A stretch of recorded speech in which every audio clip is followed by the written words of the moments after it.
नमस्कार और स्वागत है आप सब हमारी आज की इस विशेष चर्चा में। आज हम भारत की पंचवर्षीय योजनाओं की दुनिया में थोड़ा गहराई से उतरेंगे और हमारा ध्यान खास तौर पर उन तथ्यों पर रहेगा जो परीक्षाओं के लिहाज से बहुत जरूरी हैं। जी बिल्कुल। ये योजनाएं भारत के आर्थिक विकास की कहानी का एक अहम हिस्सा रही हैं, है ना? बिल्कुल। देखिए, किसी भी देश को आगे बढ़ने के लिए एक दिशा, एक प्लान मतलब एक योजना की जरूरत तो होती ही है। खासकर जब संसाधन सीमित हों तो ये तय करना पड़ता है कि उन्हें कहाँ और कैसे लगाएं ताकि सबसे ज्यादा फायदा हो। ये योजनाएं इसी सोच का नतीजा थीं। तो चलिए सीधे मुद्दे पर आते हैं। ठीक है, तो सबसे पहले ये समझते हैं कि ये आर्थिक नियोजन या इकोनॉमिक प्लानिंग आखिर होता क्या है, मतलब आसान शब्दों में। हाँ, आसान शब्दों में कहें तो आर्थिक नियोजन का मतलब है कि सरकार पहले से तय करती है कि देश के पास जो भी साधन है, जैसे पैसा, लोग, प्राकृतिक संसाधन, उनका इस्तेमाल आने वाले सालों में कैसे किया जाएगा। अच्छा। कौन से लक्ष्य हासिल करने हैं, किस क्षेत्र को ज्यादा प्राथमिकता देनी है, कितना खर्च कहाँ करना है, ये सब पहले से सोच लेना ही नियोजन है। आप कह सकते हैं ये देश के विकास का एक खाका या रोड मैप बनाने जैसा है। ये विचार भारत में कहाँ से आया? क्या दुनिया में और भी देश ऐसा कर रहे थे उस समय? हाँ, ये दिलचस्प है। दुनिया में सबसे पहले बड़े पैमाने पर नियोजन का प्रयोग वो सोवियत रूस ने किया था, जोसेफ स्टालिन के दौर में। स्टालिन के दौर में? अच्छा जी। और भारत की बात करें तो यहाँ योजनाबद्ध तरीके से अर्थव्यवस्था चलाने का पहला जिक्र मिलता है एम विश्वेश्वरैया की किताब में। 1934 में आई थी planned economy for India. M Visvesvaraya, इन्हें भारतीय अर्थशास्त्र का जनक भी कहते हैं शायद। हाँ बिल्कुल, भारतीय अर्थशास्त्र और नियोजन का जनक भी कहा जाता है। उन्होंने ही पहली बार एक व्यवस्थित योजना का विचार रखा था। अच्छा, तो विश्वेश्वरैया जी ने इसकी नींव रखी। फिर ये विचार आगे कैसे बढ़ा? कांग्रेस की भी कोई भूमिका थी इसमें? हाँ, उनकी किताब के बाद इस पर काफी चर्चा शुरू हुई। फिर 1938 में कांग्रेस का हरिपुरा अधिवेशन हुआ। हरिपुरा अधिवेशन, हाँ जी, जिसकी अध्यक्षता सुभाष चंद्र बोस कर रहे थे। उसी अधिवेशन में राष्ट्रीय नियोजन समिति मतलब नेशनल प्लानिंग कमेटी बनाई गई और पंडित जवाहरलाल नेहरू को इसका अध्यक्ष बनाया गया। नेहरू जी अध्यक्ष बने? हाँ, इस समिति का काम था भारत के लिए विकास योजनाओं की रूपरेखा तैयार करना। वैसे उसी दौर में मुंबई के 8 बड़े उद्योगपतियों ने भी मिलकर एक योजना पेश की थी। उसे बॉम्बे प्लान कहते हैं। बॉम्बे प्लान, हाँ सुना है इसके बारे में। तो मतलब आजादी से पहले ही नियोजन की सोच जड़ें जमाने लगी थी। यानी आजादी मिलने तक योजना बनाने की अहमियत समझी जा चुकी थी। तो फिर आजादी के बाद इसे औपचारिक रूप कैसे दिया गया?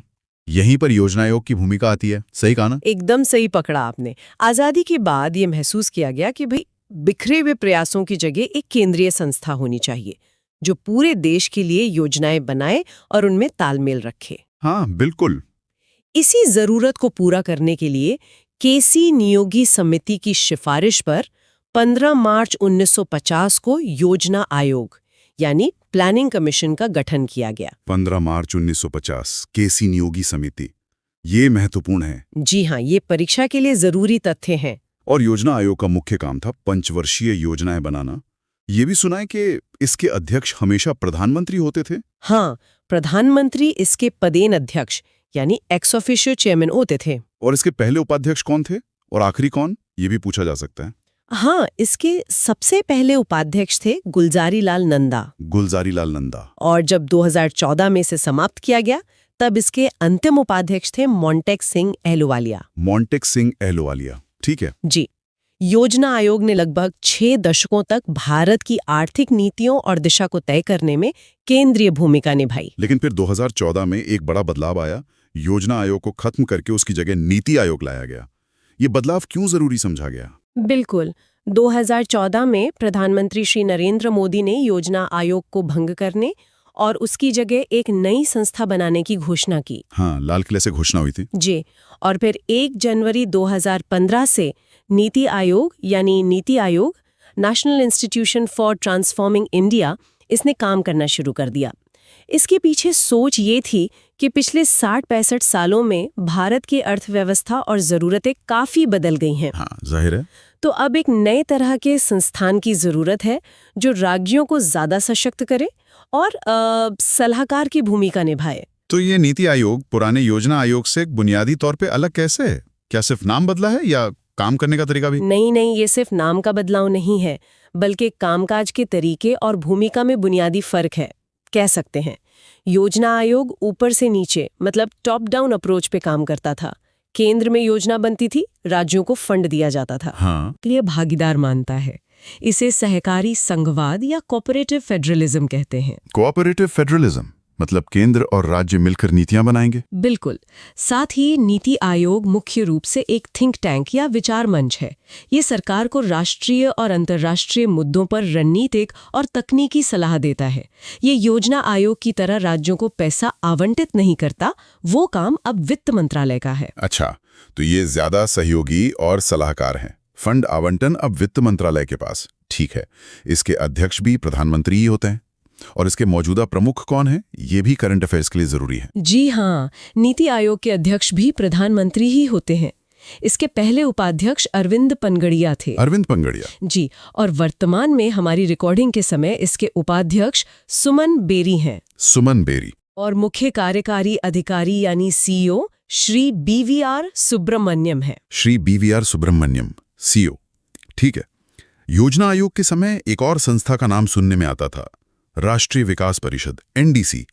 इसका क्या रोल था और अब इसका क्या हुआ? हाँ, राष्ट्रीय विकास परिषद यानी नेशनल डेवलपमेंट काउंसिल, एनडीसी, इसका गठन 6 अगस्त 1952 को किया गया था। 1952 में? जी। इसका मुख्य काम था योजना आयोग द्वारा तैयार की गई पंचवर्षीय योजनाओं पर विचार विमर्श करना और उन्हें अंतिम मंजूरी देना। इसमें केंद्र सरकार के मंत्री, सभी राज्यों के मुख्यमंत्री और केंद्र शासित प्रदेशों के प्रशासक शामिल होते थे।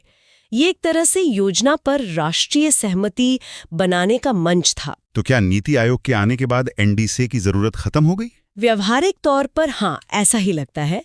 नीति आयोग की अपनी एक गवर्निंग काउंसिल है जिसमें सभी मुख्यमंत्री और उपराज्यपाल प्रशासक शामिल हैं। अच्छा, उसी में सब आ जाते हैं। हाँ, तो नीतियां बनाने और उन पर सहमति बनाने का काम अब इसी काउंसिल के जरिए हो जाता है।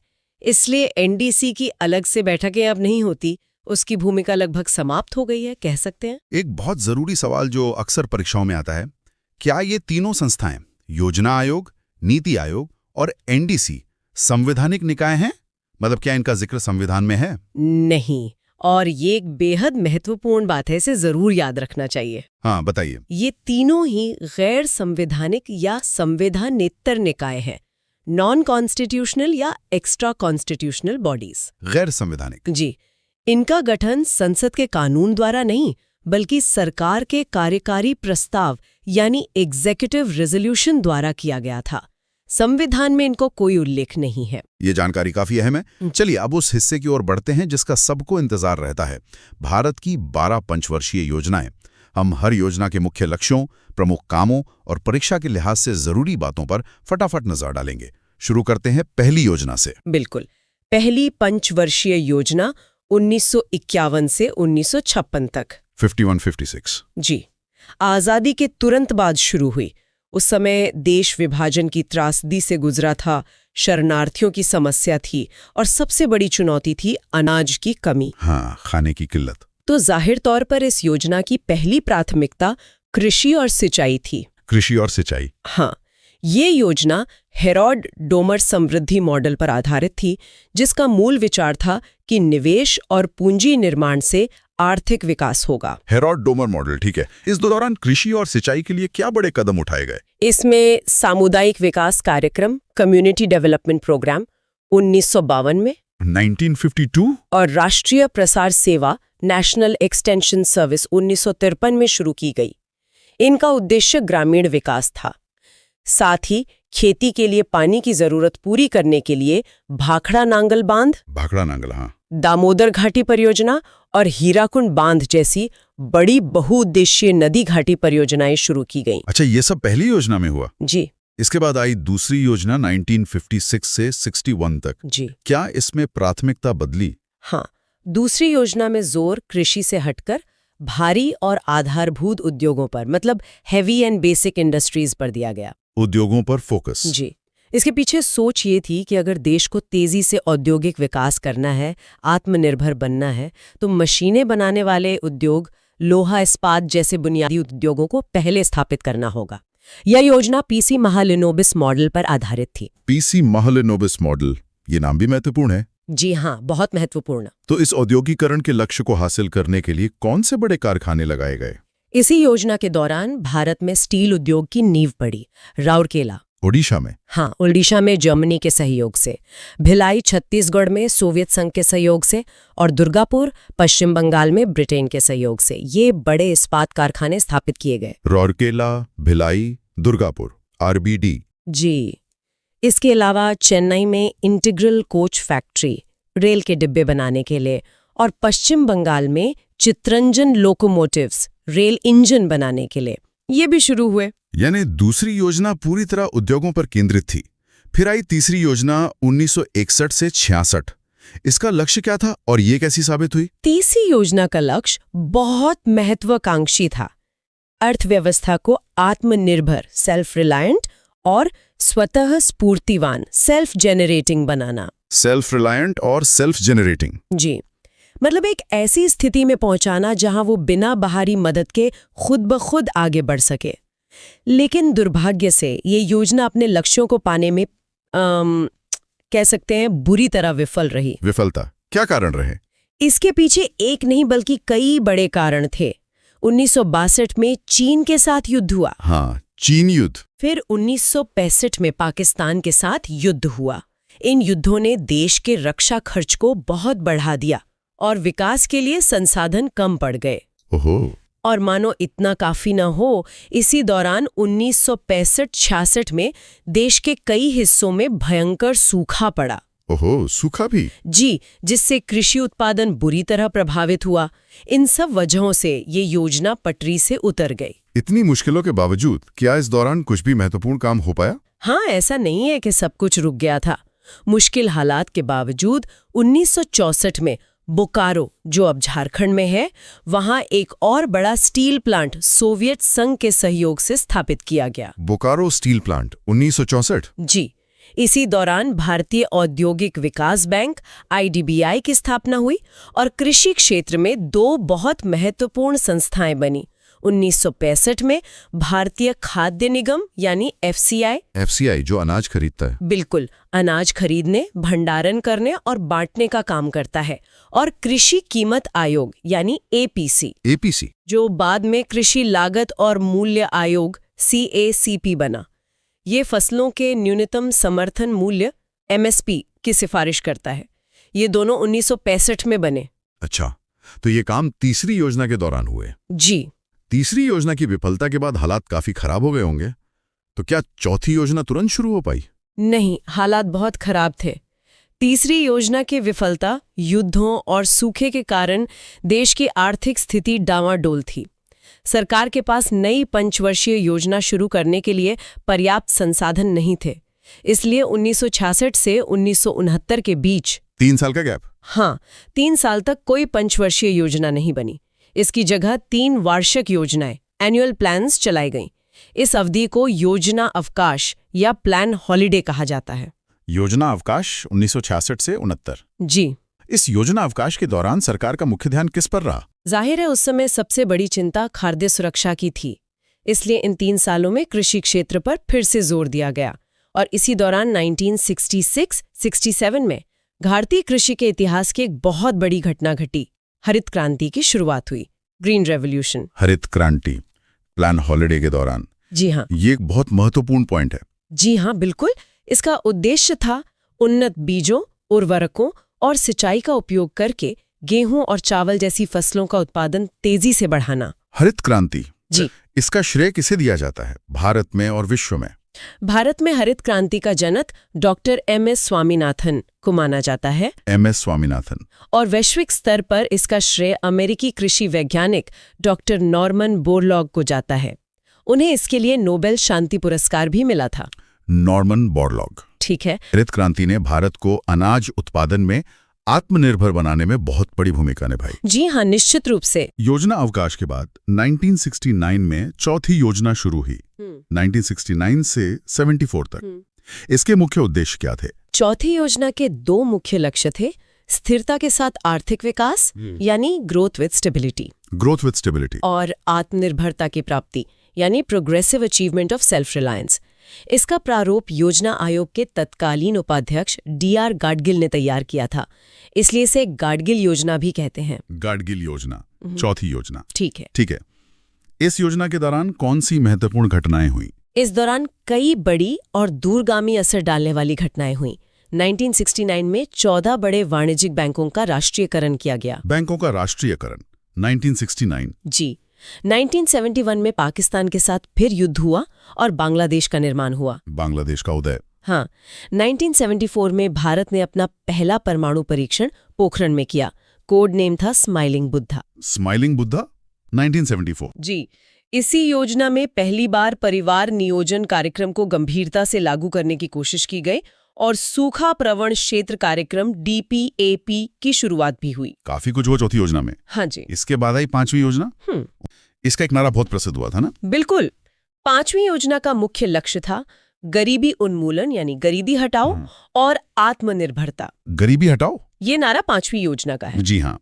ये नारा इसी योजना के दौरान तत्कालीन प्रधानमंत्री इंदिरा गांधी ने दिया था और ये काफी लोकप्रिय हुआ। गरीबी हटाने और आत्मनिर्भरता के लिए क्या खास कदम उठाए गए इस योजना में? गरीबों की बुनियादी जरूरतें पूरी करने के लिए 1974 में न्यूनतम आवश्यकता कार्यक्रम यानी मिनिमम नीड्स प्रोग्राम शुरू किया गया। Minimum needs programme. जी। गांवों में बैंकिंग सुविधाएं पहुंचाने और ग्रामीण कर्ज की जरूरतें पूरी करने के लिए 2 अक्टूबर 1975 को क्षेत्रीय ग्रामीण बैंकों RRBs की स्थापना की गई। RRBs 1975। हाँ। और 1977-78 में सूखा प्रभावित क्षेत्रों में रोजगार देने के लिए काम के बदले अनाज कार्यक्रम शुरू किया गया, फूड फॉर वर्क। काम के बदले अनाज? जी। लेकिन ये योजना शायद अपना 5 साल का कार्यकाल पूरा नहीं कर सकी, कुछ हुआ था? हाँ, ये एक और योजना थी जो समय से पहले खत्म हो गई।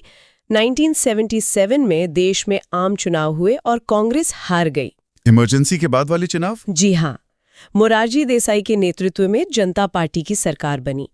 नई सरकार ने आते ही 1978 में इस पांचवी योजना को समाप्त घोषित कर दिया। अच्छा, तो ये सिर्फ 4 साल ही चल पाई, 74 से 78 तक? जी बिल्कुल। तो फिर जनता पार्टी सरकार ने क्या किया? क्या उन्होंने अपनी कोई योजना शुरू की? हाँ, जनता पार्टी सरकार ने पांचवी योजना को खत्म करके 1978 से एक नई योजना शुरू की। उसे अनवरत योजना या रोलिंग प्लान कहा गया। रोलिंग प्लान, ये क्या होता है? रोलिंग प्लान का मतलब होता है कि योजना हर साल बनाई जाती है और पिछले साल के प्रदर्शन के आधार पर अगले साल के लक्ष्यों और आवंटन में बदलाव किया जा सकता है। ये पंचवर्षीय योजना की तरह फिक्स्ड नहीं होती। अच्छा, ज्यादा लचीली। ये कब तक चली? ये 1978 से 1980 तक चली। लेकिन जनता पार्टी सरकार भी अपना कार्यकाल पूरा नहीं कर पाई। 1980 में फिर से कांग्रेस सत्ता में आ गई, तो क्या उन्होंने रोलिंग प्लान जारी रखा? नहीं।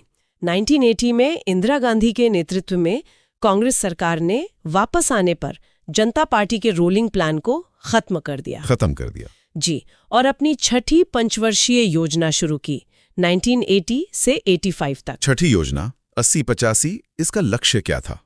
इसका मुख्य लक्ष्य फिर से गरीबी निवारण और रोजगार सृजन रखा गया। गरीबी निवारण और रोजगार सृजन। जी। इस छठी योजना की क्या खास बातें थी जो हमें याद रखनी चाहिए?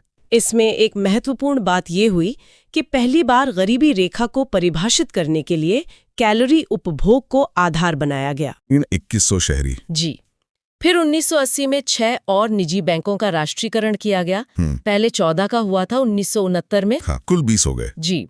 और एक बहुत महत्वपूर्ण संस्था 12 जुलाई 1982 को नाबार्ड की स्थापना हुई। नाबार्ड, हाँ। 12 जुलाई 1982। जी, राष्ट्रीय कृषि और ग्रामीण विकास बैंक। शिवरमन समिति की सिफारिश पर ये कृषि और ग्रामीण विकास के लिए ऋण देने वाली सर्वोच्च संस्था है। शिवरमन समिति। ये भी जरूरी है। हाँ। कई बार छठी योजना को ऐसी योजना माना जाता है जिसे 2 बार शुरू किया गया, एक बार जनता पार्टी द्वारा रोलिंग प्लान के रूप में, फिर कांग्रेस द्वारा। अच्छा, ये भी एक नजरिया है। जी। इसके बाद 7वीं योजना आई 1985 से 90 तक। इसका फोकस किस पर था? 7वीं योजना राजीव गांधी के प्रधानमंत्रित्व काल में आई। इसमें आधुनिकीकरण यानी मॉडर्नाइजेशन, आत्मनिर्भरता और सामाजिक न्याय पर जोर दिया गया। आधुनिकीकरण, आत्मनिर्भरता, सामाजिक न्याय। हाँ, भोजन, काम और उत्पादकता, फूड वर्क एंड प्रोडक्टिविटी का नारा दिया गया, टेक्नोलॉजी के इस्तेमाल और उत्पादकता बढ़ाने पर विशेष ध्यान था। क्या ये योजना अपने लक्ष्यों को हासिल करने में सफल रही? हाँ, 7वीं योजना को काफी सफल माना जाता है। इसमें आर्थिक विकास दर मतलब जीडीपी ग्रोथ का लक्ष्य 5% रखा गया था, लेकिन हासिल हुई 6%। लक्ष्य से ज्यादा? जी, लक्ष्य से ज्यादा। इसी योजना के दौरान 1988 में सेबी की स्थापना हुई। सेबी 1988। हाँ, भारतीय प्रतिभूति और विनिमय बोर्ड। हालांकि इसे कानूनी अधिकार 1992 में मिले, पर स्थापना 88 में हुई। और 1986 में डाक विभाग ने तेज डाक सेवा स्पीड पोस्ट शुरू की। स्पीड पोस्ट 1986, ठीक है। 1990 के बाद क्या फिर से योजना में कोई रुकावट आई? हाँ, 1990-92 का दौर भारत में राजनैतिक अस्थिरता और गंभीर आर्थिक संकट का था। भुगतान संतुलन का संकट, बैलेंस ऑफ पेमेंट क्राइसिस खड़ा हो गया था। हाँ, वो खाड़ी युद्ध का भी असर था शायद। जी बिल्कुल। इस वजह से 8वीं पंचवर्षीय योजना समय पर शुरू नहीं हो पाई। इसलिए 1990-91 और 1991-92 के लिए फिर से 2 वार्षिक योजनाएं चलाई गईं। फिर से वार्षिक योजना? हाँ। 90-92। जी। और यही वो दौर था जब 1991 में भारत में बड़े आर्थिक सुधारों को अपनाया। एलपीजी यानी लिबरलाइजेशन, प्राइवेटाइजेशन, ग्लोबलाइजेशन। उदारीकरण, निजीकरण और वैश्वीकरण। 1991 के आर्थिक सुधार जी, एक टर्निंग पॉइंट। बिल्कुल। इन बड़े आर्थिक सुधारों के बाद 8वीं योजना लागू हुई 1992 से 97 तक। अब प्राथमिकताएं क्या थी? बिल्कुल, 1991 के सुधारों ने भारतीय अर्थव्यवस्था की दिशा बदल दी थी। 8वीं योजना इसी नए माहौल में शुरू हुई। इसका सबसे मुख्य लक्ष्य था मानव संसाधन का विकास, यानी डेवलपमेंट ऑफ ह्यूमन रिसोर्सेज। मानव संसाधन विकास मतलब शिक्षा, स्वास्थ्य, रोजगार।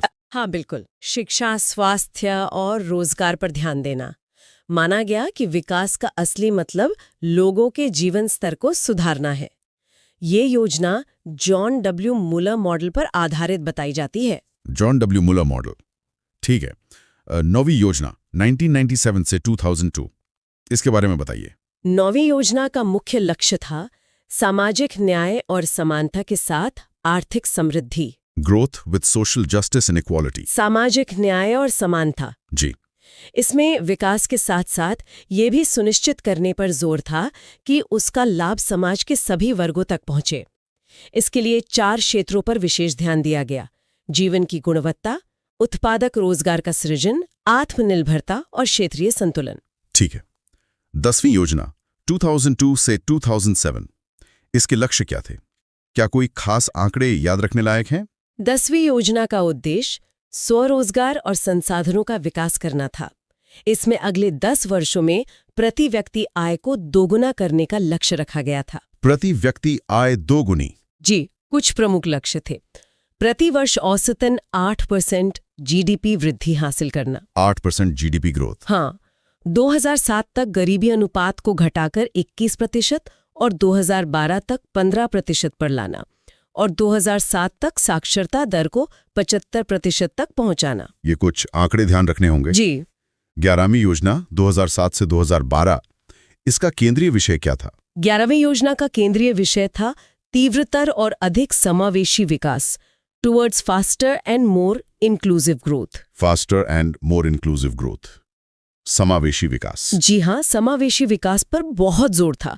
मतलब ऐसा विकास जिसमें समाज के सभी वर्गों, खासकर पिछड़े और वंचित तबकों की भागीदारी हो और उन्हें उसका लाभ मिले। लक्ष्य क्या था इसमें ग्रोथ का, और हासिल कितना हुआ? इसमें लक्ष्य 9% जीडीपी वृद्धि का था, लेकिन हासिल हुई 7.9%, जो वैश्विक मंदी के उस दौर को देखते हुए अच्छी मानी गई थी। 7.9% हासिल हुई, ठीक है। और अब आते हैं भारत की अंतिम पंचवर्षीय योजना यानी 12वीं योजना पर, 2012 से 2017। हाँ, ये भारत के योजना आयोग द्वारा तैयार की गई आखिरी पंचवर्षीय योजना थी। आखिरी? जी। इसका लक्ष्य था तीव्रतर, अधिक समावेशी और संपोषणीय विकास। Faster, more inclusive and sustainable growth. इसमें एक नया शब्द जुड़ा, संपोषणीय या सस्टेनेबल। बिल्कुल। यहाँ संपोषणीय या सस्टेनेबल शब्द जोड़ा गया, जिसका मतलब था कि विकास ऐसा होना चाहिए जो पर्यावरण को नुकसान न पहुंचाए और भविष्य की पीढ़ियों की जरूरतों से समझौता न करे। पर्यावरण का ध्यान, ये बहुत जरूरी है। जी हाँ। इस अंतिम योजना के कुछ प्रमुख लक्ष्य या आंकड़े क्या थे? स्रोत के अनुसार इसमें औसत वार्षिक जीडीपी वृद्धि का लक्ष्य 8% रखा गया था। पहले 8.2% था, बाद में से संशोधित करके 8% किया गया। 8% जीडीपी ग्रोथ का लक्ष्य। जी। कृषि क्षेत्र में 4% वृद्धि, विनिर्माण यानी मैन्युफैक्चरिंग में 10% वृद्धि का लक्ष्य था, और गरीबी को पिछले अनुमानों की तुलना में 10% कम करने का लक्ष्य भी था। ठीक है, तो 2017 में 12वीं योजना के समाप्त होने के साथ ही पंचवर्षीय योजनाओं का युग समाप्त हो गया। हाँ, बिल्कुल। 2015 में नीति आयोग के गठन के बाद ये तय हो गया था कि 12वीं योजना अंतिम होगी। अब नीति आयोग पंचवर्षीय योजनाओं की जगह लंबी अवधि की रणनीतिक योजनाएं बनाता है, जैसे 3 वर्षीय एक्शन एजेंडा, 7 वर्षीय स्ट्रैटेजी डॉक्यूमेंट और 15 वर्षीय विजन डॉक्यूमेंट। अच्छा, अब 3, 7, 15 साल के प्लान बनते हैं। जी, योजना बनाने का तरीका बदल गया है। तो ये था भारत की पंचवर्षीय योजनाओं का एक संक्षिप्त लेकिन परीक्षा केंद्रित जायजा। चलिए, अब जाते जाते हमारे श्रोताओं के लिए एक आसान सा सवाल जो आज की चर्चा पर ही आधारित है। आपको बताना है किस पंचवर्षीय योजना में गरीबी हटाओ का नारा दिया गया था और इसे मुख्य लक्ष्य बनाया गया था। जरा याद करने की कोशिश कीजिए, कौन सी थी वो योजना। आज की ये चर्चा यहीं समाप्त करते हैं। उम्मीद है कि परीक्षा की तैयारी के लिए ये जानकारी आपके काम आएगी। हमारे साथ जुड़ने के लिए धन्यवाद। धन्यवाद।